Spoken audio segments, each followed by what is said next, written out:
mag Lolwe TV, en geno mara ni uriyo maber, ka bende arwako machiegni odiochieng' ma kawuono. Chenro en Twak Rowere, ka bende thuon wach ma kawuono wadhi wuoye en hera e kind jogo ma rowere kata relationships among the youths. Ka bende waseyudo ni bedo ni hera nitiere kind rowere osemiyo rowerewa olal e yore mopogore opogore, ka moko donjo e hera e higano man piny ama ka gikia kaluwore kod peer pressure. Omiyo odiochieng' ma kawuono an kod nyadendi e studio waka ma bende wadhi go kod mbaka koluwore kod hera e kind jogo ma rowere kaka onego gitim ka kopo ni samoro hera ok tergi maber, ama ne jogo mokia seche monego gidonjo e hera kaachiel kod higano ma bende ber ka ng'ato donjo e hera kata relationship. Abiro miye thuolo mar wuoyo kodu, nyisou nyinge, kumoaye kaachiel kod gino motimo. En thuolo en mari, king'iyo kamera kacha inyalo nyisowa nyingi kaachiel kod kumeaye, gino ma bende itimo. Amoso johera mar Lolwe TV. Iluonga ni Rachel Jamila, anyar Migori. An student e college. I pursue my course Community Health and Development. Yes. Erokamano Rachel Jamila, ka bende uwinjo nyingeno maler kabisa. Ka adhi bedo jata chenro maru Pauline Oyudo, Twak Rowere. Arwako machiegni Lolwe TV. Rachel, iwinjo nade chopo kendo twak kod jogo ma rowere e TV maro ama wang' jowi maro mar Lolwe odiochieng' ma kawuono? Mokwongo ago erokamano ne Pauline. I feel good mondo mi abed kod odiochieng' ma kawuono ka wadwa puonjore e wechego ma waneno relationship kaka rowere masani. In kaka rawera inyalo nyisowa ni in e relationship nikech in odiochieng' ma kawuono in ema idhi twak kodwa, idhi nyisowa matut ma bende samoro wan kaka rowere wakia. Inyalo nyisowa ni in e relationship? An e relationship sani. Kendo my relationship I hope ni en relationship madhi maber. Though changamoto nitiere iye matin but wang'i kaka wadhi. Ne ng'ano ma samoro okia relationship mwadhi wuoye, relationship en ang'o to gin ang'o gini ma bende wadhi wuoye relationship ma kawuono e thuon wach ma wadhi discuss kodi ni? Mokwongo relationship en a way minyalo bedo go connected gi ng'ato. Koro onyalo bedo ni ubedo connected in a deep feelings maru. And again, a relationship gi mathoth munyalo nene kendo munyalo kale to une mung'i kaka onyalo dhi e iye. Erokamano Rachel, inyalo nyisowa ni en saa mane manifwenyo ni it's time, mae saa monego adonje e relationship nikech wayudo ka ng'eny rowere okia gini. Inyalo nyisowa ni ne en saa mane ama time mane ama ni neno ni onego bed ni donje relationship kaluwore kod ang'o gini, nisetieko sombi, ne pod idhi mbele gi sombi mar primary, secondary ama college? Mae timore ka koro an experience mara ka atieko skul e form 4 koro idonjo e college. Koro iyudo ka osiepe ma in godo yudo ka gigo mbaka boyfriends. Koro in be that feeling koro idwa ng'e gima boyfriend ni en ang'owa. Koro you try to get iyudori ni in gi this feeling. Koro itemo ni ichope. Koro at that level ineno ni romo mondo mi bed e relationship. Rachel, king'iyo kamera kacha inyalo nyisowa adier na ni neno ni romo koso mane en peer pressure mane tiyo kodi? Nok en peer pressure. Ma naneno na romo nikech kama koro achope asea by far. Koro aneno ni I should be in something else romantically. To nikawo ndalo marom nade mondo mi nisom jahera nini, to en ema in kode nyaka sani koso maybe weche nochako pogore michako iyudo moro kendo?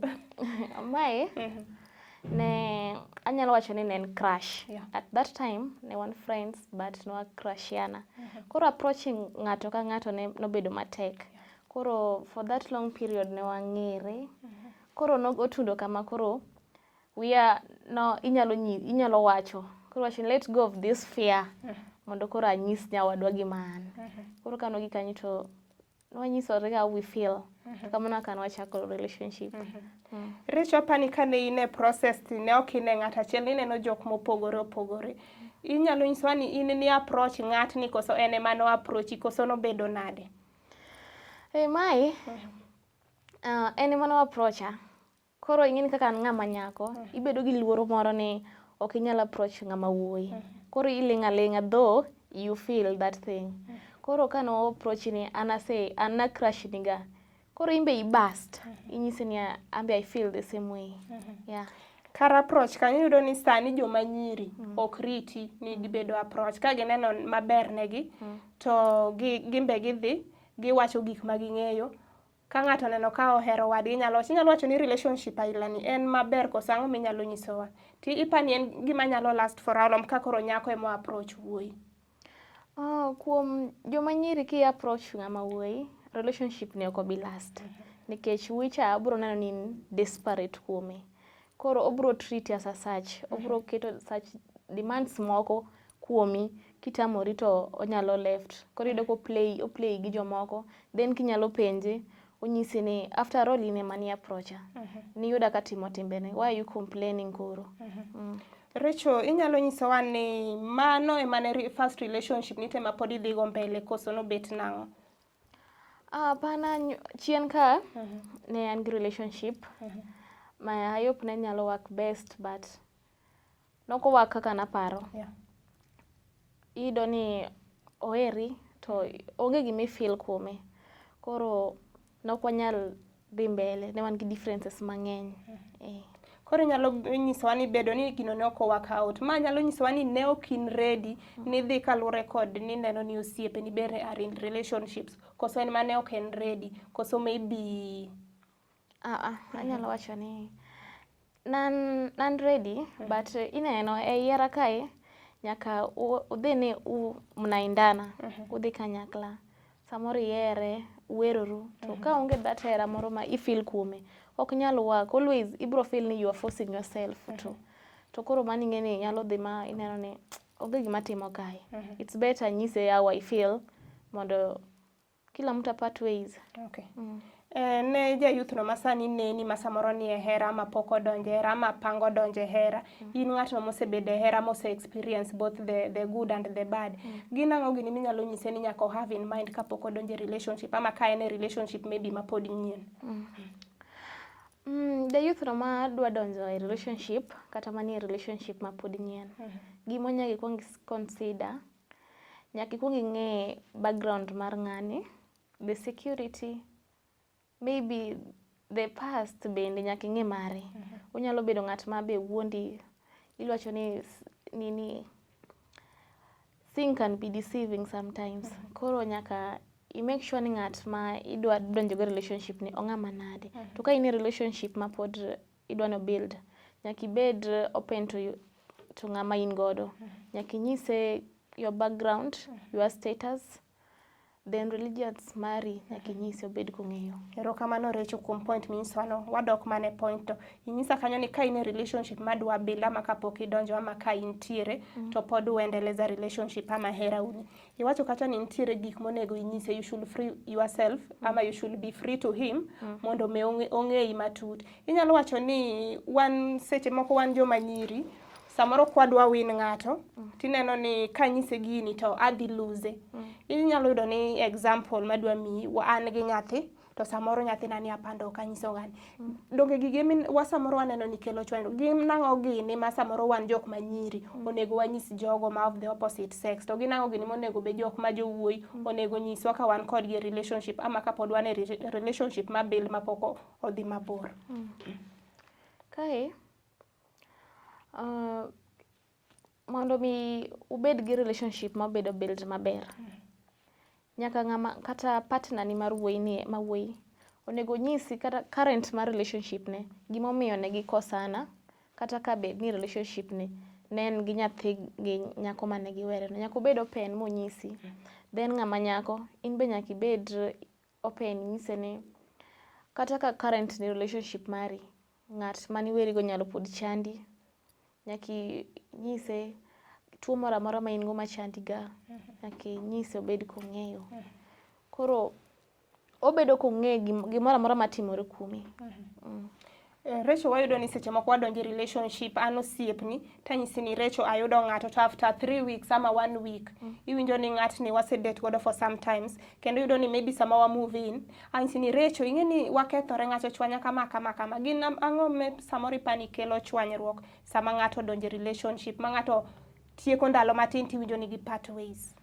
Mae timore ka miriambo ni relationship nigi. Samoro ka nidonjo, ninyise kata ni in single, to kin that single, in gi jomoko mipango bang'e. Koro ka ng'atni dhi chako fwenyo, ma idhi kelo tungni e kindu, ma giko kata nuweru koro. Iwuoyo kanye maybe jok man gi multiple partners. Ang'o miparo ni ng'ato ni e relationship to pod en gi multiple partners ma samoro yudo kaka wan kodi kamae, in nyako to an wuoyi, to iyudo ni pod an gi nyiri moko mang'eny, at the same time an kodi ka, in eming'e ni in kende, ama ng'atno ma wuoyi, ama in ng'a nyako, in gi jok moko mang'eny ma samoro ok wanyal wacho. Iparo ang'o miyo mano timore? Ang'o miyo ka iyudo ng'ato, ang'o moni cut off jok modong'gi? Mae timore kuom gombo, in gi gombo mang'eny, ma samoro ok inyal yudo kuom ng'ani nigodo to ok onyal miyi gigo te. Mar ariyo, en piem e relationship. Ka partner ni wacho ni embe en gi side chicks, koro iluongo ni tit for tat is a fair game. Koro embe en go imbe timo nikech en botimo. Inyalo nyisowa ni gombo gi gin kaka mage, nikech akia ni samoro wagombo ga udi wan kaka rowere, akia ni samoro wagombo geche, at the same time pok wachopo kata age mar employment korka in e school.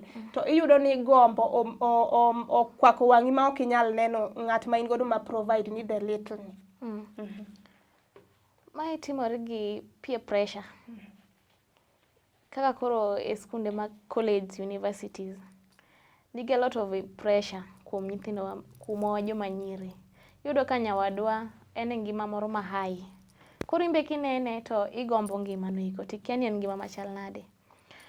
Bang'e no kipenje, onyalo advise ni o date such kind of people manigi pesa, nyalo ng'iewo ni kata gari. Koro imbe that influence inyalo donje eko. Koro iyudo ka ng'ani provide ni gima boyfriend maloni ok provide ni.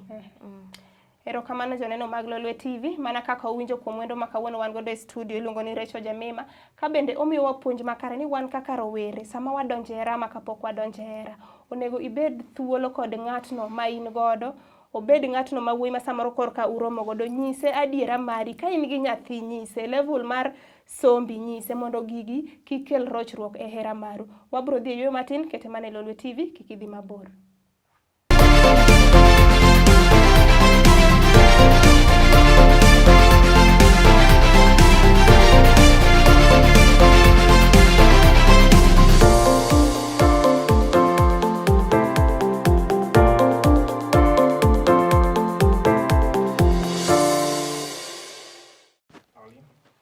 Arwako kendo tielo mar ariyo, Chenro en Twak Rowere, ne ng'ano ma samoro ne onge but wang' jowi mare, wendo ma kawuono watwak godo iluongo ni Rachel Jamima, ka bende thuon wach mwawuo en hera e kind jogo ma rowere ama relationship among the youth. Arwako kendo.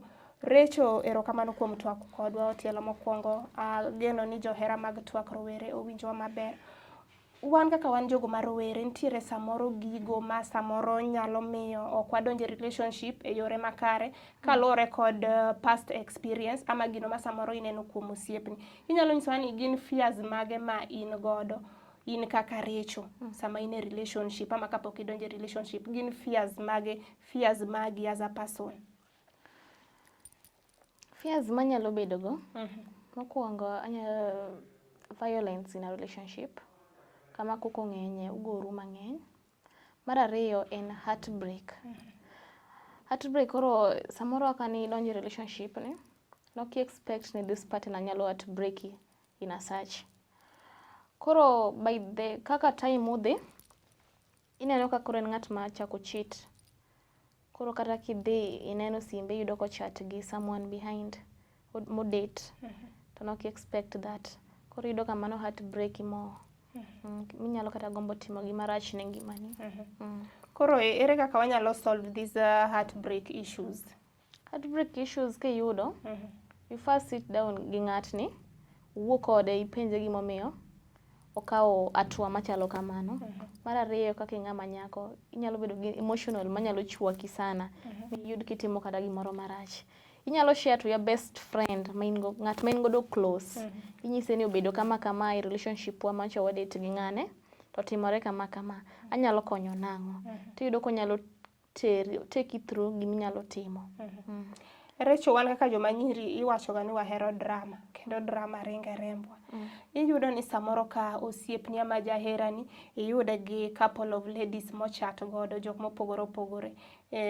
Ang'o miparoga ni nyiri yotnegiga mondo gikaw simbe gi gichak yanyo godo jok modong' ka? Ipani en gino maber, to be gini osetimore ni e kit ngimani in kaka Recho? Kaka an, joma nyiri iyudo ni wan kwayudo gimoro kwanyal tulia. Iyudo idwa ni i take reaction no piyo piyo be kapok inono. Koro ma itimore gi kaka i-feel. Samoro iyiero ng'atni to dhi yudo kamano. Koro ikawo actions e lweti piyo piyo ka idwa ni ing'e gima timore kae. Koro inyalo nyiswa ni ere kaka wanyalo punguza drama ni among the youths? Maybe yudo ka partner ni chat gi ng'ato, in ikaw simu, ichako yanyo godo joka, ama samoro simu ne minyalo kawo tibaro. Ipani ma en gima ber? Mano ok en the best way to solve that problem. Mokwongo inyalo, kiyudo kamano, inyalo penjo jaherani ni en ng'ano michatgo machalo kama. Samoro nyalo, kaka tinde ji, ng'ato ang'ata nyalo luongi ni baby, ng'ato ang'ata nyalo texti kaka odwaro. To kun kode in close sana, mana for fun. Koro in kidhi yudo kamano tikawo action, mano nyalo bedo marach. Koro nyaka ipenje ni ng'ani un kode nang'o, to uwuoyo kode kaka ng'a, mondo oelezai gima giwacho kata ng'ani en go kaka ng'awa. Recho, wayudo ka jogi samoro kiyudo kotimo kamano, unyalo wuoyo kodgi adiera ma uwinjru mogoni nyaka chonge piny noweyo. Then after some days iyudo ka chats ka pod flow. En ang'o koro minyalo timo kochopo kanyo? Gima nyalo timo kanyo en ni kaka an anyalo luongo jogi kanyakla, to koro ka gibiro koro kanyo nyalo solve issues no ji adek mung'i kaka kamukete, kaka uchopo bende. Koro ka en gima ineno kodhi sana, kata in inyalo mana left the group. Pero kapok i left the group, just on that note, iyudo ni samoro un osiepe, in gi boyfriend ni mihero, to an be ang'eyo boyfriend ni maber, kendo inyalo trusta kode. At the same time, an eminyalo yudo ni achaka nyemelea boyfriend ni adware. Kochopo kanyo inyalo timo nang'o, ama advice mane minyalo miyo joma nyiri e tim machalo kamae? Mokwongo tim machalo kamano ok ber. Ki samoro an best friend ni tido gi luora, idwa ni wuoth gi boyfriend nano. Mano rach. Koro onego bed ni kotimore kamano, the action minyalo kawo kaka koro an, anyalo luongo osiepa ni girl to girl talk mokwongo kapok wadhi ir wuoyi ni eki. To wawinjore, wanyalo wuoyo moi kamoro ma okwayi kata ng'uono otimo ni marach, koro ung'e kaka solve this issue. Kodhi matek sana, koro wuoyi ni bunyalo kawo mukete dier, nikech mokwongo wuoyi ni ong'e ni ma best friend ni, onyere ko uwuoyo kode nokele mondo mi obed kode. Koro unyalo kawo musol wach ne ji adek kaka joma dongo, maonge dhaw moro amora iye. To kusolve wach ni ji adek kama joma dongo, tichak yudo ka pod gicha endelea tu, kochopo kanyo ditim nang'o? Gima nyalo time, koro gima nyalo time onge. En mani koro I left. Iwene? Gi chuny mamuol koso? Awene gi chuny but though in a kuhat, in a way, minyalo bedo kada gi revenge moko in a silent way, but Recho, chien kacha nwawinjo kinyisowa ni university sana sana man gi peer pressure mar ji donjo e ng'eruok ama hera. Inyalo nyisowa ni bende ipani peer pressure ni ose lead to unplanned relationship, to e yore machalo nade, to ipani ang'o mi peer pressure lead to unplanned relationship? mokwongo peer pressure nyalo mi donj kamoro ma unplannedly, kata onyalo mi irom gi gimoro manok ichano. Nyalo yudo ka in colleges and university, most ladies are dating sponsors. Koro imbe kineno kamano nyalo dhi give that line pia no iko ni imbe koro yud ng'ato mondo mi bed kaka gin. Mano nyalo mi ibed insecure, nyalo yudo kata tuo, inyalo negi, nyalo romo gi thoni, nikech ok ing'eyo ng'at miromo godo ni eki. Koro onyalo kata wuondi gi pesa mondo mi oyud dendi gimoro amora kuomi. Koro ipani gin ang'o gini ma rowere ma kawuono neni onego ng'e about peer pressure leading to unplanned relationship? Seche moko ng'at moro ma rawera moro ma samoro pango donjo e college ama mane college to pod en fresh, awacho kamano. Kech wayudo ni most of tho mawuok e colleges ama high learning institutions giwuok gande gin gande relationship gande ma samoro kelo thoge machalo kama. Gin ang'o gini midwa nyiso jogo ma rowere kawuono kalure kod relationship ma samoro ng'ato donje sponsor mondo mi omiye pesa mondo mi life ne ochal gi mar jawadgi? Mae anyalo nyiso rawera mokwongo ng'ama fresha. Kidonje college ng'i maisha mari, ing'i gima noteri. Peer pressure nyalo mi irom gi gima ok ichano. Nyalo beda gima in go no iko. Boyfriend ma little momino i appreciate. Koro mang'eny gi gombo mang'eny idwa ni bed kaka jowadu no. Ji te ok romre. Koro you should be contented with what you have. Recho erokamano, mana kwa dhi mbele, wayudo ni ladies, and I will insist ladies, wadonjo ga relationship mondo mi wabed treated nicely. Ineno ni ng'ane nigi boyfriend ne timone kama. Ambe koro adwa ni kadonjo miya pesa mag ng'iewo lewni, suko wiya, rwako wuoche, wadhi out every weekend, wadhi go pichni. Iparo ni wan joma nyiri kwatimone jogo machuo gik machal kama, ang'o manyalo timorenwa? Koso ipani en gino marach kwatimo ka wambe watreat jogo ma jowuoyi. Mae from idwa ni bedi look good donge. Manto onge ng'ama ok dwa no bed maber. To ji te bedo ni orwakre maber kaka ng'ato. Koro ok nyal bedo ni maber ne jowuoyi gieki. Ma samoro unyalo kelo chwanyru kata unyalo liwi motim ni gimoro marach. To I'm not advising ni ji onegi donje yore go mondo mi you look good. To wabiro ni wabed nice. Koro kiyudo ng'ama miyi maber ma onyalo sponsor everything in you, it's okay, but don't attempt koro adwa ni mondo inyisa korwa wan joma nyiri. Ipani samoro kata kigolo maybe siling 100 ing'iewo ne godo kata wuod wegi moro law moro mondisore. Ipani ka nyidhi dhi asara, tang'o miyo nyithindwa manyiri samoro dino itgi ok dwa timo gigi. Gineno ni wuoyi ma nyaka chiw korka gineno ni mondo ohergi. Mae koro iyudo ni igolo pesa ing'iewo ne wuoyi, samoro ing'iewo ne nanga. In ing'iewo ne nyako idhi nene godo oko. Obayo go gi nyiri moko. Koro ing'ini feel that pain, yere gima mitang' ang'iew ne mondo dhi nene go oko. En ma nyako ong'iew na, waweya ene mong'iew na. Tipani chuo ma ng'iewonwa gik moko ama johera ma wuoyi ng'iewo ne nyako gik moko. Gini pani gionge gi fears ni samoro ang'iewo ne nyako ni gini wuoyi moro dhi nene godo. Tipani gi feel nang'o?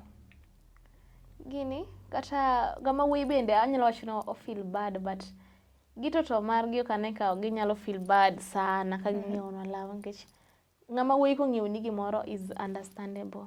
To in ng'ama nyako king'iewo ni chalo ka koro ni sponsor but koro odhi to an extent be odhi dharawi. Koro neno ni in you are forcing yourself kuome. Kokamano to i-entice gi gik moko mondo mi obed kodi. In kaka ng'ano mosebede hera kuom ndalo mang'eny ama kuom higni mang'eny, inyalo nyiso jogo ma rowere ne gin ang'o monego gibed godo in mind kapok gidonje hera? Gima onego gibed go in mind, nyaka consider ng'ani en ng'at machalo nade, the security, the background mare, tabia mar characters mar ng'atni eki. Mago nyaka ibed king'eyo. Nyaka ing'e atut kapok idonjo kode in relationship. Koro wayudo gande ni nitiere both ladies and gents, ineno. Wayudo ka samoro an gi ich wang' moro mako chopona, anyalo tow everything in the house. Ng'atno madichuo nigi my fiancé ka iyo wang' onyalo goya marach. Koro inyalo nyiso jogo ma samoro ni violent relationship nade? Joma nie violent relationship, mano ok nyalo work. Ka une relationship mang'eny gi koko, relationship no ok onyal dhi yo makare, nikech gimoro amora ka une e iye to en gi koko, ok odhi mbele kaka uplan. Onyalo lead to unyalo kata negruok nyalo a iye kanyo, nikech ok uwinjru e iye. Samoro inyalo decide titimo gima rach, nikech koro in gi paro moro ni after all gini ok work, wasiko mana gi tungni gi koko e iye. It's either I end up my life. Recho inyisowa kucho ni samoro ndalo mokalo samoro relationship ni ne ok work maber. Inyalo nyisowa ni dine no mi opportunity mondo i change one thing. En ang'o no minyalo change mondo mi maybe relationship ni odhi makare? Ma timore gi in a relationship kaka koro long distant relationship. Ka onge communication ok onyal work maber. Kech koro samoro partner ni oparo mana ni nitiere jomoko kendo michako iyudori godo. And for yourself, you mean it ni en ema in kode. Koro samoro kiling, embo paro pache. Second to that, the mood swing towards this relationship. Ka in ng'at moro ma ohero koko, samoro ihero kun mang'eny, nyaka kineno kama ni makelo shida, you do change. Rech, aneno ka sama owang'wa kendo daher mar goyo ni erokamano maduong' kuom chopo e wang' jowi marwa mar Lolwe kendo twak kod jogo ma rowere kalure kod hera e kindgi ma samoro ne gikia gigo ma samoro ng'ato onego nyis partner ne sama odonje hera, nikech wayudo ni ng'enywa wapando gik mang'eny ma samoro lead to maybe divorce ama weruok. Omiyo sani adwa ni mondo ing'i kamera kacha, adwa ni mondo inyis jogo mane hera ama jogo mapango donjo hera ama jogo ma pod fresh e hera, jo youth weteni, nikech wayudo ni youths mang'eny gikia age monego ng'ato donje hera. Gidonje hera kalure kod peer pressure.